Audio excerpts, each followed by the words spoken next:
Welcome back to Cyber What Ifs. I'm back from my vacation. Without further ado, let's begin. Begin a few months later. It's been a couple weird months since getting his mother involved into this alien type of stuff.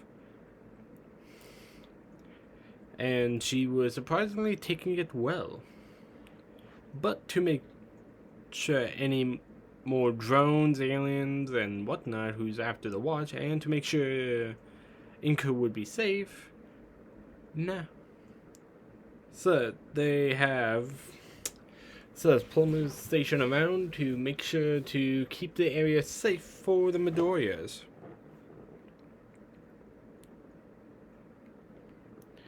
Now he's getting ready to leave for the UA entrance exam. He has been practicing with both his alien transformations and his hoverboard.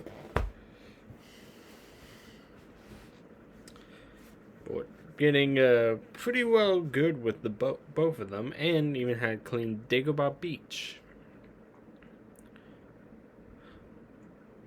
He hopes that all the training he has done will pay off soon after this. Okay, Mom, I'll be heading out now. Okay, sweetie, I'll see you after you pass the exam. So, thanks, Mom. And don't use accelerator to run home this time. Mom, it's accelerate. What did I say? Well, never mind. Bye, Mom. He walks out, and after a train ride later, he headed straight to his dream school. Like many heroes, the best heroes who goes to UA, his best genius is Shot and Endeavor, and the most famous one is All Might. Originally, he just wanted to go for that reason, but after that wasn't the case anymore after he met him. Still, despite that, he still wants to go to the best hero school out there, and UA was still one of them.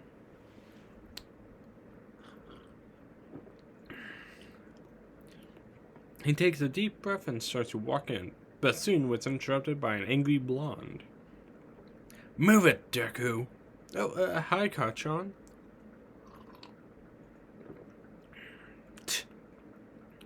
Didn't you hear what I just said? Move it! He shoves Deku a bit with his shoulder. You might have a quirk now, but you do anything better than me. I'm just here to pass the exam, John, not to compete with you. Whatever, loser.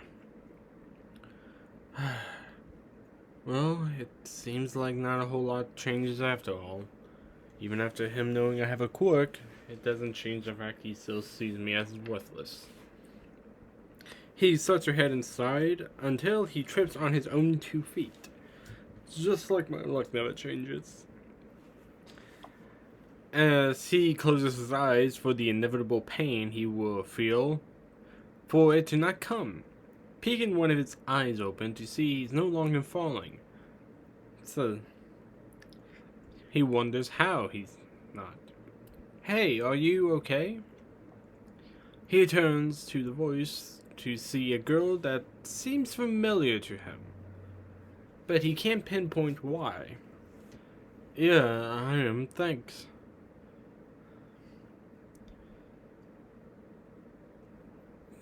The girl moved him to an upright position, and if Deku would have to ask for anything, is to know her quirk and her name too. Sorry, I had to use my quirk to save you there. No, it's fine. If you didn't, I'd probably bust up my nose or something. The girl just giggles as Deku didn't think it was a joke. I guess you're right. Speaking of your quirk, is it a telekinesis quirk or... Oh, no, it's called zero gravity. Whatever I touch loses weight and starts to float in the air, like a balloon. Wow, that's an amazing quirk. You could be a great rescue hero with that. Not only that, but if you could When in a fight with it, you can take your opponent's weight away, making them unable to fight. Well, unless they have a flight-based quirk or something. As he continues to name the ways her quirk can be used, she starts to laugh. Huh? Oh, I didn't say anything wrong or something, right? No, nothing like that. It's just I've never seen anyone so passionate about quirks. So, I mean, you think of ways to use your quirk on the field too, I bet. Yeah, I guess. Oh, I almost forgot to introduce myself. I'm Izuku Midoriya. Izuku? I thought your name was Deku. Huh? What made you think that? Well, that one kid with the spiky blonde hair was saying it, and he knew you, and you called him Kachan.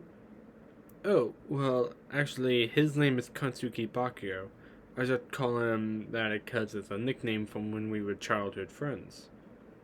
Oh, wait, you said were. Yeah, it's, complicated, but he called me Deku as an insult. It means defenseless Izuku. Well, I don't see it as that way. To me, it sounds like you can do it. Plus, it sounds kind of cute. Well, if you mean it like that, then I don't have a problem with you calling me that. Oh, right. I'm Ochako Uraraka.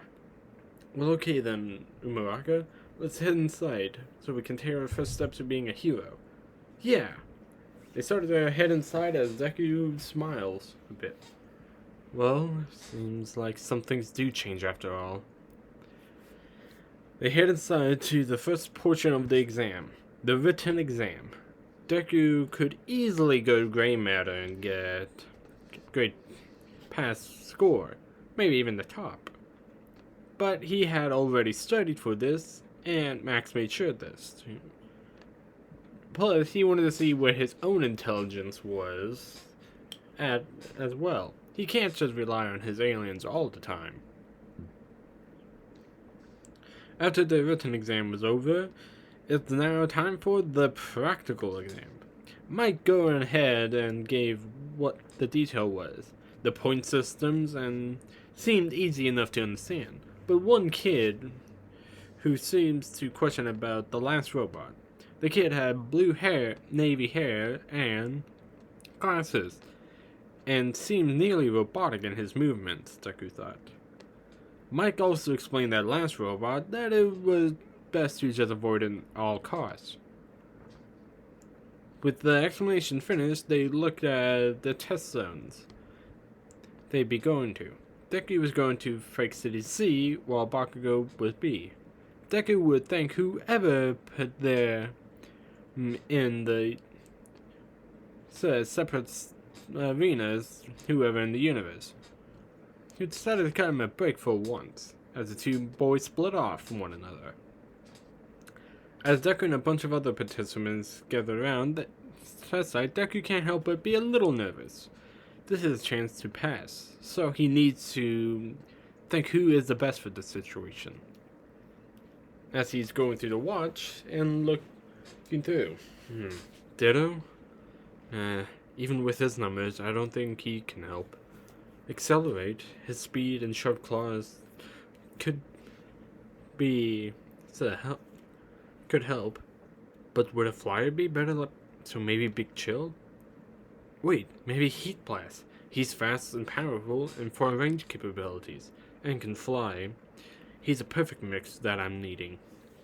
As Deku is forming his plans, the brown-haired brunette, Ochako Uraraka, can't help but notice him in the distance. Smiling, Uraraka is glad to see someone else at least at exam she knows. Even if it was a short amount of time, she's still glad there's a friendly face there, no matter how plain-looking he seems to be. She started to walk over to him, but suddenly gets halted by a hand resting on his shoulder. She turns to the hand's origins to see the kid from earlier, who is moving like a robot. He seems to be in deep thought. So you want to sabotage his chance to get in, don't you? What? Oh, no. Sir, I actually know him. Yeah, right. If you actually know him, sir, Sir, can't you tell he's focusing? Trying to form a plan. And if you interfere now, you could possibly ruin his chance. Uraraka stood there, not sure what to say to defend herself. At this rate, would she just mess up his chance? Would she just accidentally hold him back? Or go! What are you all waiting for? There's no countdown in a real battle. Just go, go, go! Without hesitation, everyone starts to run inside. Even the kid who stopped Uraraka a moment ago. Uraraka has also started to run and looked back to see if Deku was coming too, to only find him fiddling with his watch. Curious on why he would be doing that of all times now, but it just said keep running, hoping to meet him up later.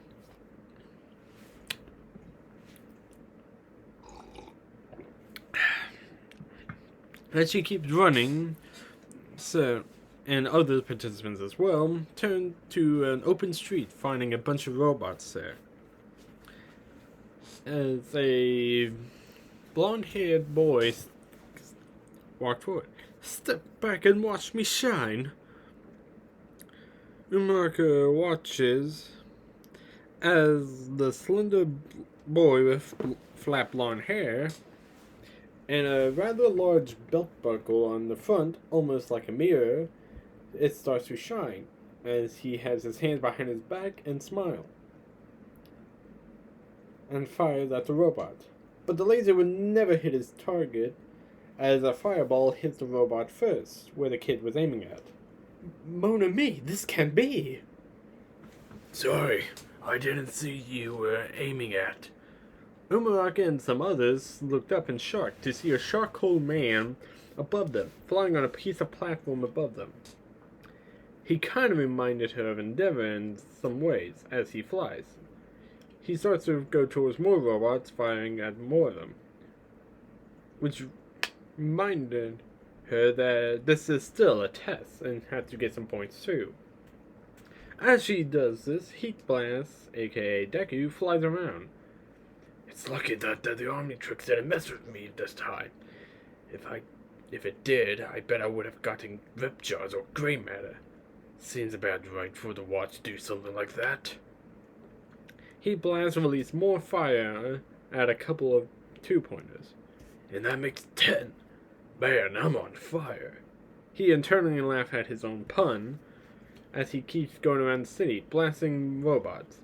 He estimates he had gained about 43 points as he blasted several robots, but still leaving enough for others around. He could possibly get more, but he wants others to get that chance, and not to mention, his time is almost running up. As he starts to land, a piece of land falls to the ground that he was on. Okay, the omnitrix should be timing out soon. I've got enough points, now I should be fine. The ground shook as there was a loud boom. An earthquake might have hit, but screaming could be also heard as he turns to the direction of the screaming to see a humongous robot. It was the 0-pointer. As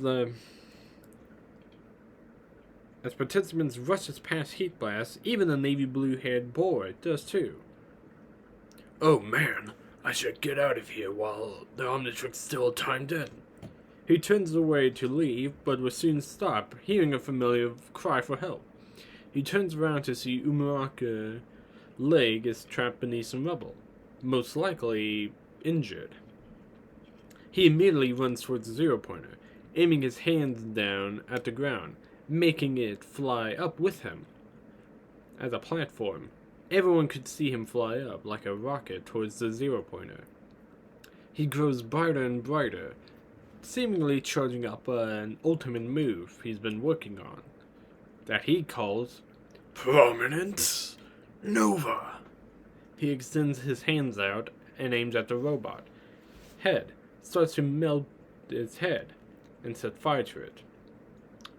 The heat could be felt near by everyone as it rages, but soon slowly starts to die down, as the zero pointer is no longer moving. Everyone looks up at the man who's done this, as he still floats there on the chunk of land he had set ablaze onto and flied up with. But as he does this, he failed to keep track of his time, only worried about saving the girl, as he heard dreaded beeps before the omnitrix turns him back to normal with a flash of red. No, why couldn't you just wait till I get back to the ground? As he yelled at the omnitrix, gravity starts to take effect on the piece of land. Since Heat Blast's fire kept it up, now he's gone, so does the land and him fall. Come on, please work, I'm gonna die. He starts to fiddle with the omnitrix, the red glow telling him he is still in recharge mode, as he gets closer to the ground.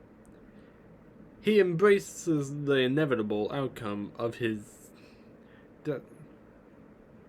demise, saying sorry to all those who supported him to follow his dream of being a hero to only die. But a hearty slap to the face was felt on him by Uraraka, the girl he met earlier today. Saving him moments ago, now saving him by using her quirk again. Deku didn't know if it was the universe cutting him a break, but still touring him by having a girl slapped him in the face. But he'll take that instead of the most likely painful death. As the two float there, Uraraka on a chunk of a three-pointer, which may her float. As she tries to struggle to say a word as she presses her fingers together. Release.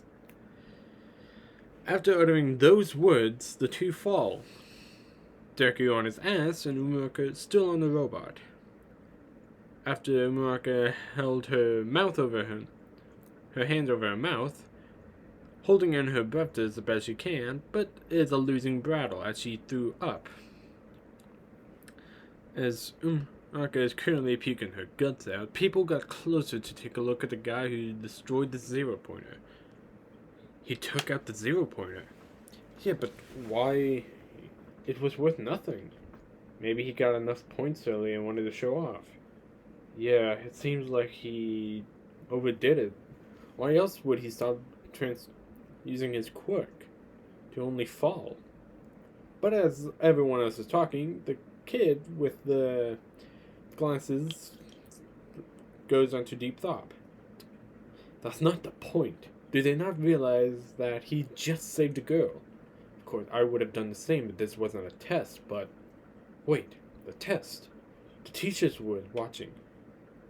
Could he have predicted this? As he was deep in thought, a voice could be heard. Move aside, everyone. This on hand.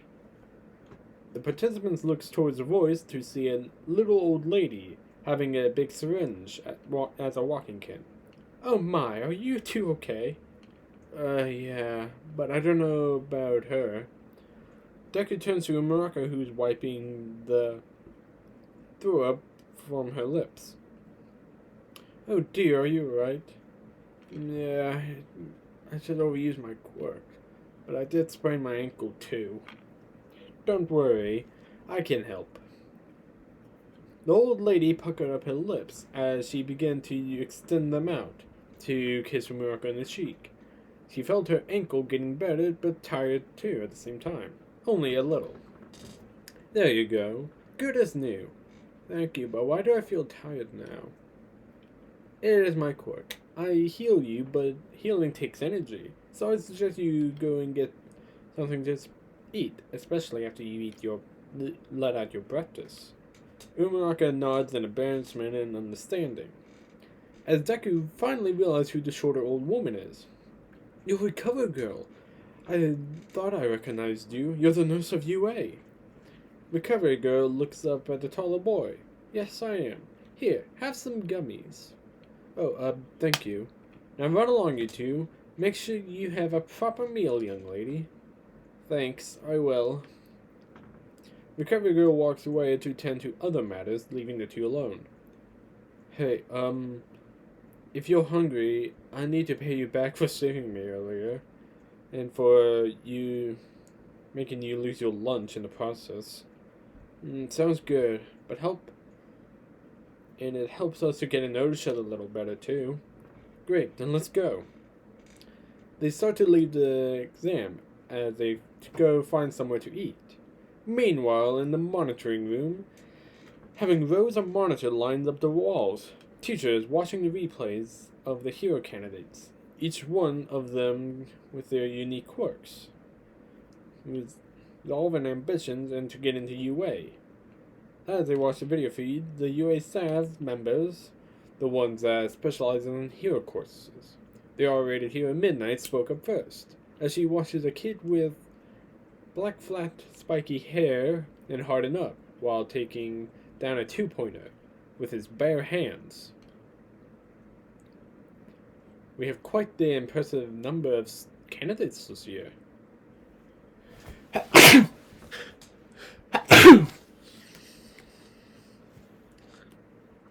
Next one is Snipe, the Western-themed cowboy hero who threw his 2 cents in. Yeah, most of these candidates are too worried about making mistakes when they're trying to find points, especially in a short amount of time. I agree. So some use information gathering, while others use their speed to get ahead. Remaining calm too has an advantage, as can pure power and combat ability. But the reckless students use a combination of all these tactics as our first place candidate. At top of the screen chart shows Izuku Midoriya as second place Bakugo as well. He didn't have that much villain points, but seemed he could have gotten more. But he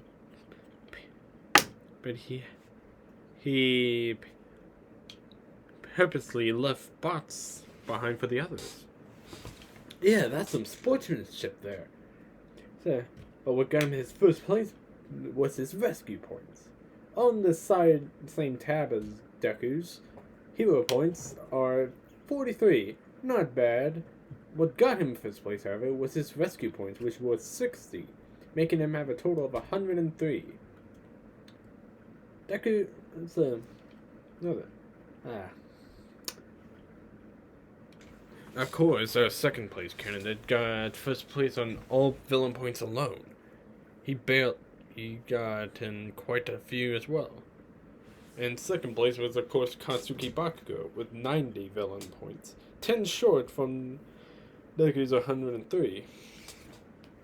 But All Might couldn't help but feel something familiar with him. Pardon me, but could you pull up the files on the first place candidate? Certainly. Nezu, the principal of UA, who could be a bear, mouse, dog thing? Whatever he is, everyone knows him as the principal, as he pulls up the file in Izuku Midoriya. Not in his Heat Blast transformation. So that's why I don't see a walking campfire around. He has some sort of transformation quirk.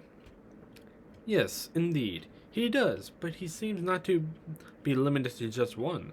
The others look at the small mouse dog bear principle for an explanation. He gave us information on all 10 of his different transformations, including this one he calls Heat Blast. The other teacher starts to talk to one another. Says in amazement that someone has 10 transformations. As All Might is lost in thought. I thought I recognized him. He's the same boy from 10 months ago. But how? How does he have a quirk? No, like 10. If the information is correct. One person comes to mind in all might, as his heart sunk in the thought of him somehow still being alive. No, he can't be. Not after the pain and suffering he inflicted, the damage he's done. He can't be. I'll have to figure this out along with me still finding a successor. This thought stuck with him through the rest of the day. The teacher is ranking each candidate saving. As we cut to Uraraka and Deku eating at a diner. So they both have gotten burgers and some fries. This is so good. Yeah, my mom and I came here some time ago, and I fell in love with the place after that. I can tell why. I might come here again for dinner from now on. Well, when I have the money for it, of course. Well, I guess you're lucky because I'm paying for it. Thank you again for that, but you didn't have to. I know, but call it a treat. Okay then, but now for the other reason why we're here. Deku looks at her confused on what she means by that, tilting his head a bit. Oh, right, to get to know each other one another. Yep. So, how about you tell me what your quirk is? After all, I already told you mine. Alright, I suppose that's fair. My quirk is called DNA. I have DNA cells inside me that I can only access without my support item here. He holds up the omnitrix as it glows a dim green. This allows me to access the dormant DNA cells in there. That is just like that fire guy that you saw, Heat Blast. I so far only know of 10 different transformations, and that I give each one a name, depending on the abilities and other methods of naming them. Uraraka sits there stunned before she never heard anyone before having some kind of quirk like that before. That's so cool! You're like a multiple hero in one. An omni-hero! Deku stares back at her for a moment before chuckling. Huh? What's so funny? It's nothing. It's just a lot is changing in my life. And it's thanks to you. But does that mean we're friends? Said. Deku, of course we're already friends. Deku just smiles softly, happy to have a friend for the first time in a long time. Kachon doesn't count in his books right now, or probably never had. Come on, let's go. I want to see some other transformations. Oh, well, actually, I have a time limit with my quirk. I'm stuck in a transformation for 10 minutes at a time, and have to wait to recharge. Oh, well, you can explain them or something. Sure, I actually got my notebook right here. He holds up his notebook on his omnitrix. He made it after he got the omnitrix, writing down about its various transformations and features. Of course, he had an extra omnitrix notebook on just the aliens alone, keeping it stored away from any prying eyes.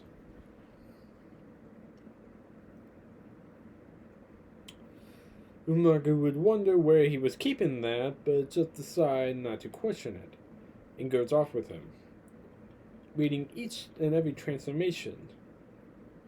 This is so cool. Although I'm a little concerned on the part where you said you can't breathe. Oh, yeah. Only if I'm not in water, or moisturized, as rip jars. Oh, I see. But what about this little gray matter one? He seems most like an alien. Oh, funny coincidence, right? Uraraka turns to the next page and froze for a moment. Deku noticed this and wondered what's up. As Deku looks over Uraraka's shoulder, as his eyes to widen in realization, as they're now on the Wild Mud page. Deku, why is there a page on this dog? His name is actually Wildman, and I guess you're the one I saved those many months ago. Uraraka remembers that she thought he was just a wild stray dog with no eyes. But now, adorning a blush on her face in realization that she petted him like one, quickly closing the notebook. I think that's enough for today, don't you agree? Yeah, maybe for the best. Anyways, thank you for lunch and saving me twice, I guess.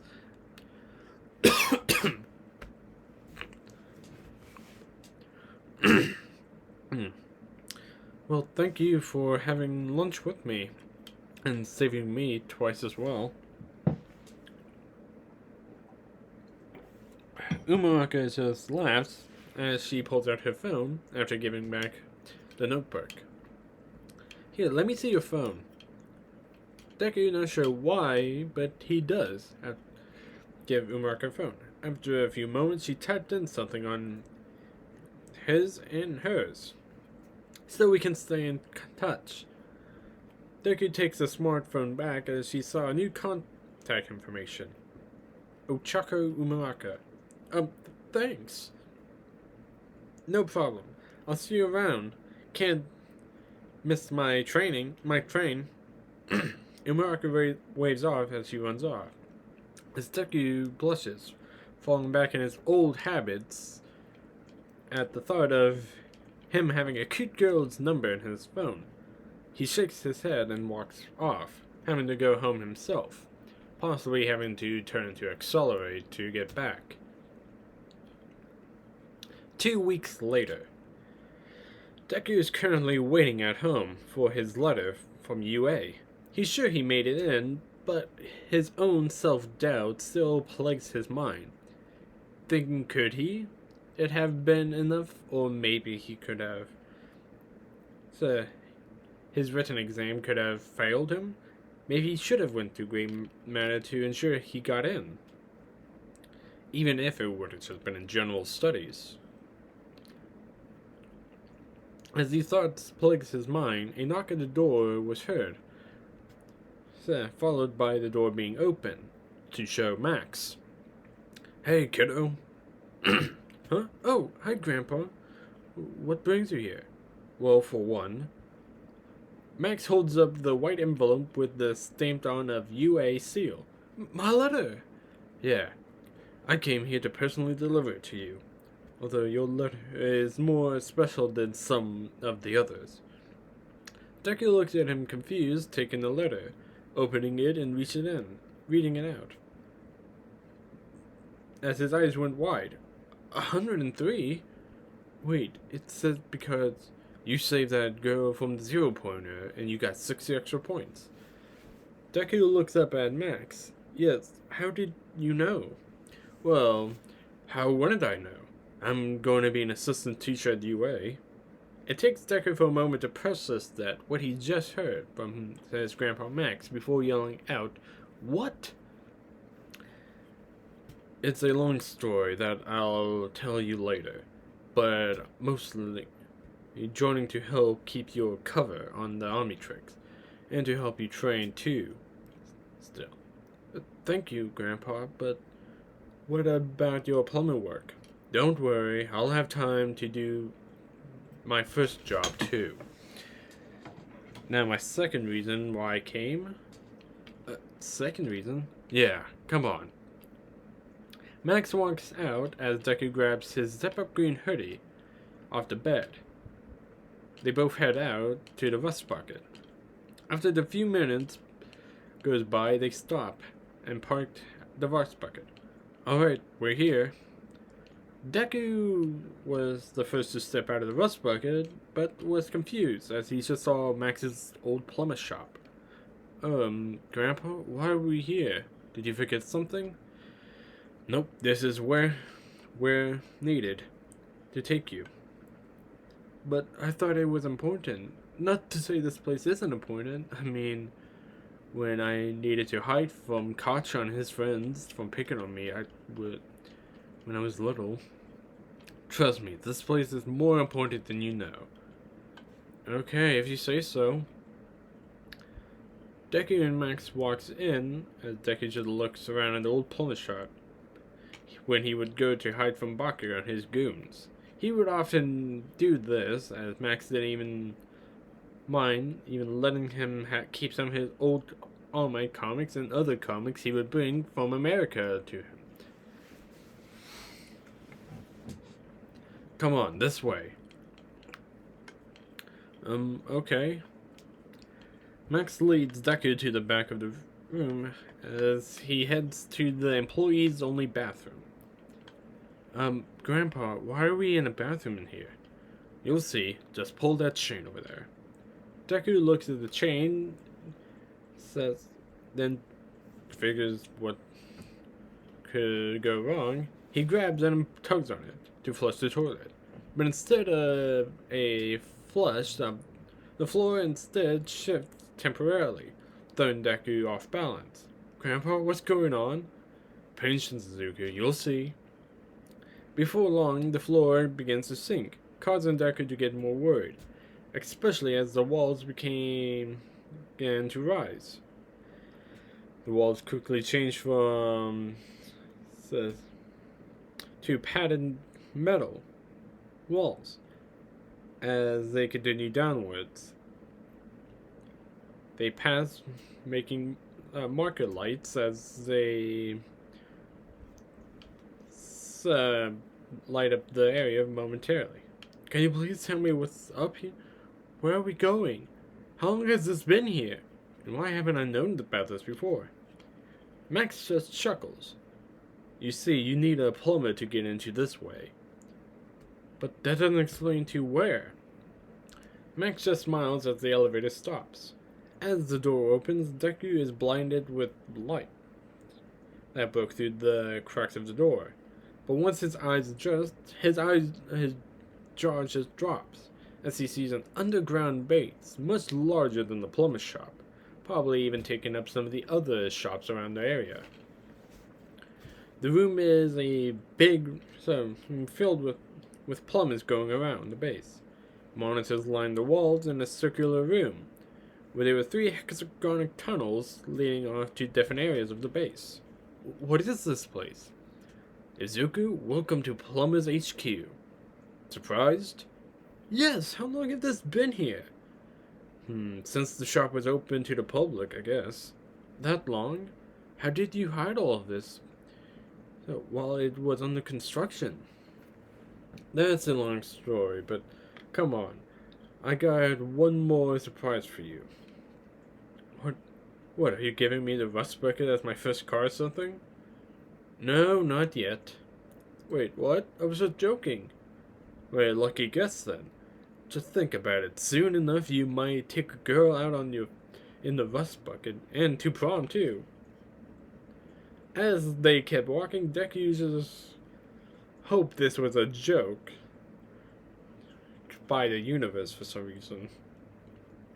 Max led Deku through one of the hexagonic tunnels as they headed inside of a laboratory where 2 gray matters were currently arguing over something. Bluekage, I told you I needed a size 8, but you gave me a 6. No, you didn't, Dreba. You said you needed a size 6, Wrench. No, I didn't. Yes, you did. No, I didn't. The 2 Galvans start to slap each other while arguing. Deku can't help but to think they're not the brightest species of gray matters he's ever seen, but still excited to get some new information on them from an actual species support. He tried to get some from Patella Day, but he didn't see him often. So, both of you stop it. Max separates the Galvans. He started it. I don't care who started it. I'm ending it. Both Galvans stop arguing as Max puts them back down. With a sigh, Max turns to Deku. Izuku, these 2 are Bluecas and Dreba, our tech support for Plumber's Base. Hi. Deku is currently holding back thousands of questions for the 2 Galvans. So, as he's waiting to see why he's still here. Now, then, on why we're here. Is it ready? Yes, we just finished it this morning. No, this afternoon. Who cares? All that matters is we're finished with it. Finished? Finished with what? This. On cue, Dreamer presses a button as a disco ball drops down from the ceiling onto... from the ceiling. Whoops, wrong remote. Dreamer tosses the remote as the disco ball goes back up as Max just facepalm. We meant to do that. We meant to do this. Dreamer presses a button as a display case comes out from the wall. Inside of it was a hero costume. So, more preferably, his newest hero costume. So, the hero costume is like his canon outfit, but its own changes. There was no longer a hood or a mask. The left sleeve was shortened for up to the omnitrix. And most of the design had black and green on it. And his hoverboard was hooked onto the belt of the suit as well, still having a red belt. Is that your new hero costume? Yes, it is, Izuku. Your mother helped with too. She mostly did the stitching while I got your hoverboard hooked on the belt, and some other small plummet tech. While we added some armored plating to help. We didn't add much to help in this, but we tried. Deku walks closer to the display case, admiring it, and smiles. Thank you, Grandpa. Oh, it's nothing, Max was immediately interrupted by Deku giving him a hug. Max just smiled back and hugged him back. As Deku let go. Sorry, I'm just happy. You guys did this. What's all for me? Of course, Izuku. Well, I think we should head back now. We don't want to make your mother wait for us, do we? No. I can't wait to tell her the good news. They started to head out, as this would be the beginning of his Hero Academia. End of part 5. I hope you guys enjoyed. Before I hop off, I got some things to discuss with you guys.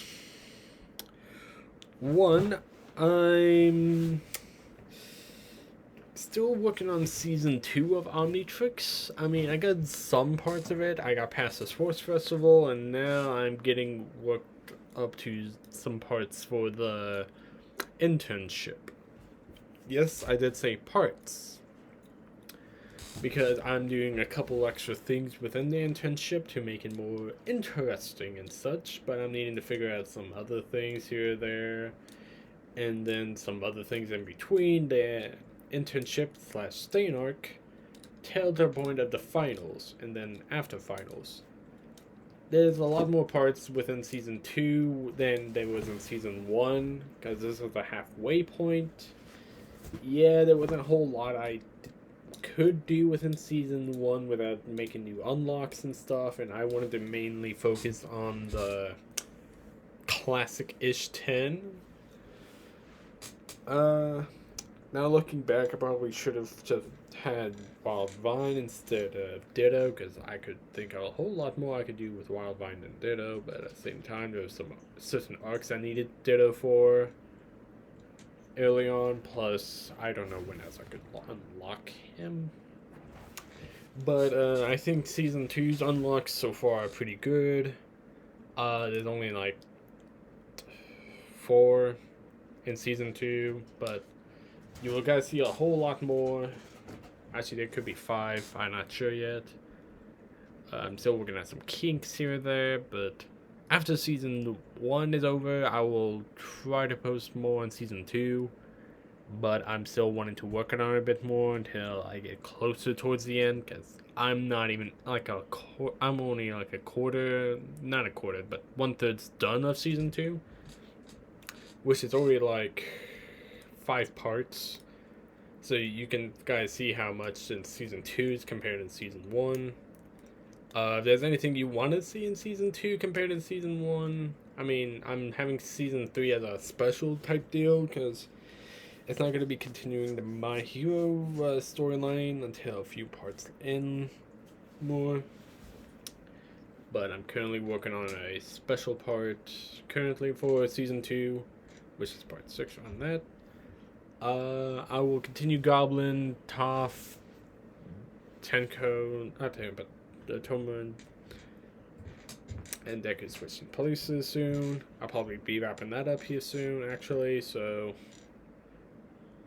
And then I'm gonna have to find more to do. So far, we only have Toph still, which I will bring that back.